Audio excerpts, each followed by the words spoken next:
नमस्कार फरीदाबाद, मैं सौरभ भारद्वाज। हम लोग पहुंचे हैं फिलहाल बादशाह खान अस्पताल और यहाँ पर गांव गौछी के जो घायल हैं उन्हें लेकर आया गया है। क्या नाम आपका? मेरा नाम तालिब ठाकुर है जी। जी तालिब। तालिब, ये क्या हुआ है, क्या घटना है ये? सर, ये घटना ऐसी थी, हमारे बारात घर को लेके वहाँ काम की बात चल रही थी। तो हमारे पास साहब ने कहा था आपके यहाँ बारात घर बन जाएगा, लेकिन कुछ जो समुदाय के लोग हैं उन्होंने कुछ जगह घेर रखी है। वो कह रहे थे हम बारात घर नहीं बने देंगे। वो कल ही दोपहर में गाली गुप्चार कर रहे थे मेरे पिताजी से और मेरे बड़े भाई जाहिद खान से। जाहिद जी, ये रे जाहिद भाई। अच्छा, इनसे कल बहस हुई, फिर वो कहने दिखा लगे। दें, अंदर भी दिखा दें एक बार जी। अच्छा, फिर उसके बाद हमें ये बात खत्म हो गई हमारी। फिर रात को जो है ना गाली गुप्चार कही है हमारे घर के सामने। गाली गुप्चार ये करी गई है कि भाई बाहर निकलो हम तुम्हें मारेंगे। और हमारे घर के सारे थे शादियों में। कल हमारे मामा की लड़की की शादी तो हम सारे वहीं थे। लेकिन रात को जो है ना गाली गुप्चार कर गए। तो हमने सुबह पूछा भाई, हमारे चाचा थे, इन्होंने पूछा कि हाँ भाई क्या चाहते हो बड़े बूढ़ों ने बैठ के। कह जी ऐसा कुछ बात नहीं है, लेकिन ये तो बड़े बूढ़े जो इनके थे वो तो बात ठीक कर रहे, लेकिन जो बालक थे वो पीछे से हाथापाई में उतर आए, जिसके बीच ये अपने अपने घर में चढ़ गए और वहां से पथराव शुरू कर दिया जी। अब प्रशासन से हमारी ये जो जिन्होंने पथराव करा, हमारे पास वीडियो है जी, हम आपको दिखाना चाहते हैं। देखिए जी, ये वीडियो भेज दें आप मुझे जी एक बार आप फिर भी कैमरे के माध्यम से मैं आपको दिखाना चाहता हूँ जी। अलग से चलाएंगे ना आप व्हाट्सएप कर दें जी, मैं व्हाट्सअप कर देता हूँ आपको। तो अभी गंभीर चोट है ना? हाँ जी, बहुत गंभीर हो गया, बेहोश हो गया था भाई हमारा, लेके आए हम इसको। पूरी नाक टूट गई। हाँ, नाक टूट गई, सर फट गया। 3 मंजिले पे से जी पत्थर बैठेंगे, हम नीचे खड़े जी, हमारा सर तो फूटेंगे जी। हम तो पीछे नहीं भगे, हम तो मर जाए थे सारे 30-35 आदमी है।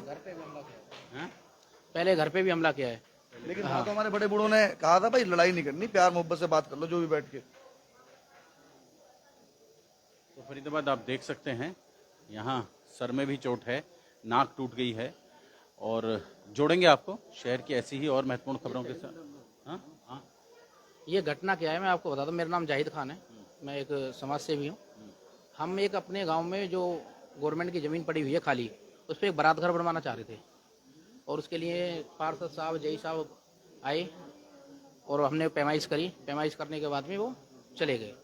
जाने के बाद में नूरा नाम के अंकल जी हैं, ये दूसरी पार्टी से जो है जिन्होंने हमला किया है, वो आके हमसे लड़ने लगे। हमें गाली गुप्तार खूब बकी, छातियों पे थप्पड़ मारे। पर हमने कहा कोई बात नहीं, बुजुर्ग हैं, कोई बात नहीं। उन्होंने कहा, उन्होंने ज़मीन गिर रखी है साइड में, पीछे की तरफ गली में गेट है, पीछे ज़मीन गिर रखी है।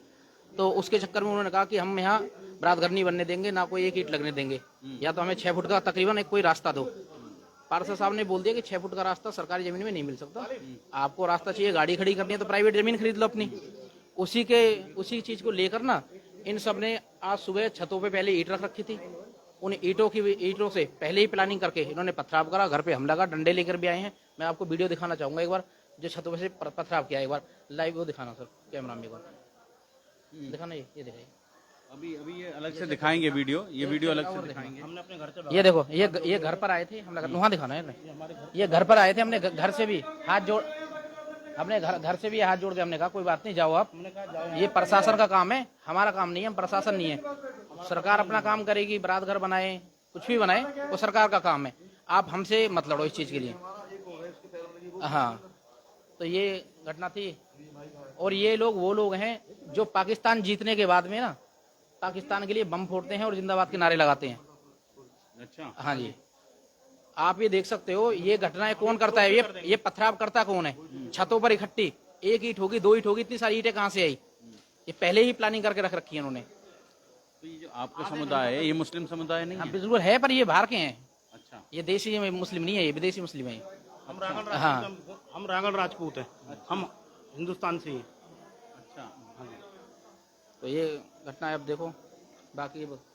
तो फरीदाबाद सुना आपने, पूरी घटना को समझा। 2 मुस्लिम समुदायों के बीच झगड़ा हुआ है सामुदायिक केंद्र के निर्माण को लेकर, अवैध कब्जों को हटाने को लेकर। और इसी पूरे मामले में आज वहाँ 4 लोग घायल हुए हैं, जैसा रिपोर्ट है ही नहीं। जो कब्जा था वो हट चुका, वहाँ कोई कब्जा नहीं है अब। वो 40 साल से रह रहे हैं, जो पुराना कब्जा है 40 साल से। उनकी सरकार ने उनको उनकी फैमिली प्रॉपर्टी आईडी बनाकर दे रखी है मालिकाना हक के लिए। सैनी साहब ने भी बोला है 2004 के सरकार रेट से उनको मालिकाना हक देने के लिए। उनका कोई मुद्दा ही नहीं है। जिनको ये तुड़वाने की बोल रहे हैं ना, इन्हों का कब्जा था वो सरकार ने तोड़ दिया, वहाँ समुदाय भवन बन रहा है। तो इनको आपत्ति किस चीज की है? कोर्ट से डिग्री भी है उनके पास, उसमें हाँ कोई आपत्ति नहीं है, कागज सब रहे हैं, कोई प्रॉब्लम नहीं है वहाँ। कोई दिक्कत नहीं, कागज दिखा देंगे हम घर पे रखें। हमने यही तो बोला, अगर आपत्ति है, आपको किसी का घर तोड़वाना है, आप कंप्लेंट दो नगर निगम में जाके। आप हम पे पथराव क्यों कर रहे हो? कानून अपने हाथ में क्यों लेते? हाँ, ये प्रशासन पे करो, हमारी क्या गलती है इसमें? हम कोई अच्छा काम कर रहे हैं, आज की डेट में कोई वाटिका कर लो 2.5-3 लाख से कम नहीं है जी। अगर अपने ही मोहल्ले में एक छोटा सा बारात घर बन जाएगा तो फ्री में सबके काम होंगे। हमारी सोच गलत है जी। एक गरीब मोहल्ला है वो। गरीब मोहल्ला इतने है, में तो सब कुछ खाना आप खाना पूरा ब्याह हो जाता है जितना आजकल रात का वो बाटिका का वो है बिल है। 6 फुट का रास्ता जबरदस्ती मांग रहे हैं, हमारी गाड़ियां कहाँ खड़ी होंगी? सर ये हमारी गलती है, आप पे गाड़ियां तो आप अपने अलग प्लॉट खरीद लो। 18 फुट की गली आपको हाँ किला लिया आपने, प्लॉट लिया 18 फुट की गली है तो सही आपके पास। लड़ाई नहीं, सिर्फ और सिर्फ सामुदायिक भवन को संविधान लेकर। को इनके दिमाग में सोच कब्जा करने की और कुछ नहीं। नहीं पता नहीं है। गलत है सब, ये तो छत्तों पे हम झूठ है सब। जोड़ेंगे फरीदाबाद आपको शहर की ऐसी ही और महत्वपूर्ण खबरों के साथ। बहुत बहुत धन्यवाद।